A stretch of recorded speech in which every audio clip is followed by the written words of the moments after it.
Pocos gobernantes fueron tan famosos como lo fue Enrique VIII. Su reinado estuvo marcado por la intriga, las infidelidades, los divorcios, las guerras, el poder y la creación de una denominación protestante histórica que hasta hoy sobrevive.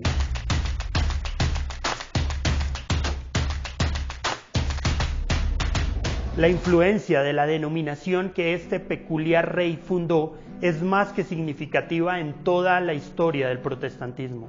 Pero la pregunta que todos nos hacemos hoy es, ¿realmente Enrique VIII fue protestante? Un comienzo prodigioso. Enrique nació en 1491 como el segundo hijo varón de Enrique VII. Era inteligente, guapo, talentoso en música y un ávido cazador y deportista. Era el único gobernante de Inglaterra y el hombre más rico del mundo a los 18 años de edad. Para cimentar la alianza de Inglaterra con España, Enrique se casó con Catalina de Aragón, la tía del rey español, que era también la viuda de su hermano. Cuando Enrique derrotó a Francia y Escocia en batallas sucesivas, su popularidad se disparó. Durante la década siguiente, hizo y rompió los tratados de paz. Se presentó a las elecciones como Sacro Emperador Romano, participó en la política de poder de Europa y centró su atención en la religión. Enrique siempre había sido un hombre religioso, escuchaba misa 5 veces al día, a menos que estuviera cazando, entonces solo podía oír 3. También estaba profundamente interesado en las disputas teológicas. En 1521, con el luteranismo llegando a las universidades inglesas, Enrique escribió una defensa del catolicismo. Un papa agradecido lo recompensó con el título de defensor de la fe, produciendo un heredero. En 1526, Enrique comenzó a buscar formas de poner fin a su matrimonio con Catalina, argumentando razones de Estado, ya que Catalina no le había dado un heredero varón.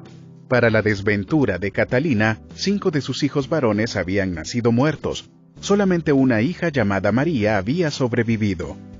Enrique necesitaba un heredero varón para asegurar una sucesión pacífica después de su muerte. Pero Enrique se había enamorado de una joven de 19 años llamada Ana Bolena, así que estaba desesperado por anular su matrimonio. Obtener una anulación era bastante fácil en el siglo XVI, si ambas partes querían una. Pero Catalina no estaba dispuesta y buscó el apoyo de su sobrino, nada más y nada menos que el emperador Carlos V. El emperador no quería ver a su tía deshonrada. El Papa Clemente, que necesitaba el apoyo de Carlos V, no tuvo más remedio que rechazar la anulación de Enrique. Cuando Ana Bolena quedó embarazada en 1532, Enrique se adelantó solo. Ya había obligado al clero a someterse a su supremacía en todos los asuntos eclesiásticos. Ahora se casaría con Ana en secreto. Hizo que su nuevo arzobispo de Canterbury, Thomas Cranmer, declarara inválido su matrimonio con Catalina y coronó a la reina Ana en 1533. Una lucha por el control. Cuando el Papa amenazó con excomulgarlo, Enrique obligó a todos a reconocer a los hijos de su nuevo matrimonio como herederos al trono. Luego se convirtió en la cabeza suprema de la Iglesia en Inglaterra, disolvió monasterios, redistribuyendo sus propiedades entre sus nobles para reforzar su lealtad. Los monjes que se resistieron fueron ejecutados y su dinero y tesoro entraron en las arcas de la corona. Aún así, en una era de reforma, las reformas de su iglesia fueron conservadoras. Parecía querer una iglesia católica, una que siempre fuera leal a él y a Inglaterra. Así que mientras él se separaba de Roma, continuó defendiendo la transubstanciación, el culto a las imágenes, la invocación a los santos, la oración por los difuntos, la veneración a María y el celibato clerical. Además de esto, prohibió la lectura privada de la Biblia. A pesar de la gran división que provocó en la iglesia de su país, Enrique nunca estuvo dispuesto a convertirse en protestante. Como consecuencia, los protestantes ingleses fueron perseguidos, encarcelados, asesinados y muchos tuvieron que huir del país. Mientras tanto, Enrique estaba cansado de Ana porque solo le había dado una niña, llamada Elizabeth, así que falsificó acusaciones de infidelidad contra ella. La decapitó y luego se casó con Jane Seymour. Después de que dio a luz a un hijo llamado Eduardo, ella murió. Enrique se casó 3 veces más antes de morir. Y fue precisamente la muerte de Enrique lo que le dio la oportunidad a los protestantes de iniciar la reforma en Inglaterra. El alejamiento de Enrique VIII de Roma fue fundamentalmente por el control de la Iglesia inglesa, que ya se empezaba a llamar Iglesia Anglicana. Aunque instituyó medidas protestantes durante su reinado, como poner Biblias en inglés en todas las iglesias del país, y aunque siempre apoyó a su arzobispo de Canterbury, Cranmer, inclinado a los protestantes, Enrique se puso de parte de Roma en cuestiones claves de doctrina y práctica. Católicos o protestantes. Pero los eventos que puso en marcha Enrique no le permitirían a Inglaterra regresar al pasado. Durante el reinado de su hijo, Eduardo VI, que gobernó de 1547 a 1553, Inglaterra se volvió firmemente protestante. Dos consejeros de Eduardo, uno luterano y el otro calvinista, fueron claves, pero Eduardo murió rápidamente y las esperanzas de que el protestantismo avanzara murieron con él.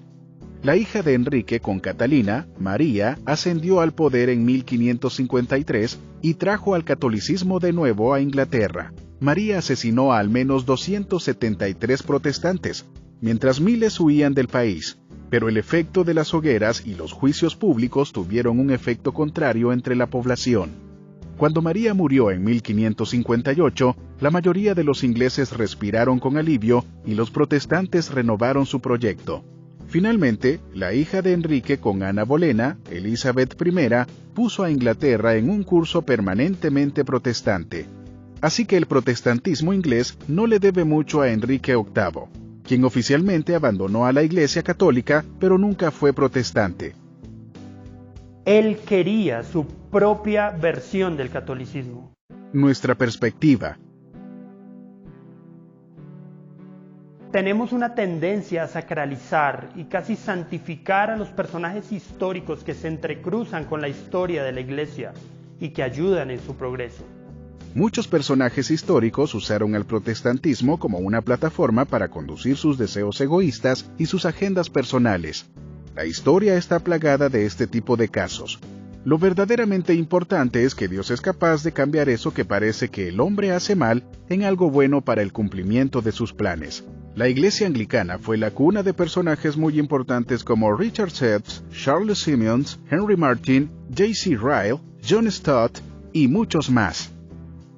John Wesley y George Whitefield fueron dos ministros anglicanos ordenados que ejercieron durante toda su vida. A ellos le debemos mucho del paisaje protestante en el que vivimos hoy. Dios siempre lleva a cabo sus propósitos, incluso usando a personajes como Enrique VIII. ¿Y tú? ¿Qué piensas? ¿Cuál crees que fue la influencia más grande de este importante personaje en la historia de la Iglesia? ¿Crees que de alguna manera Dios lo usó para llevar a cabo sus propósitos?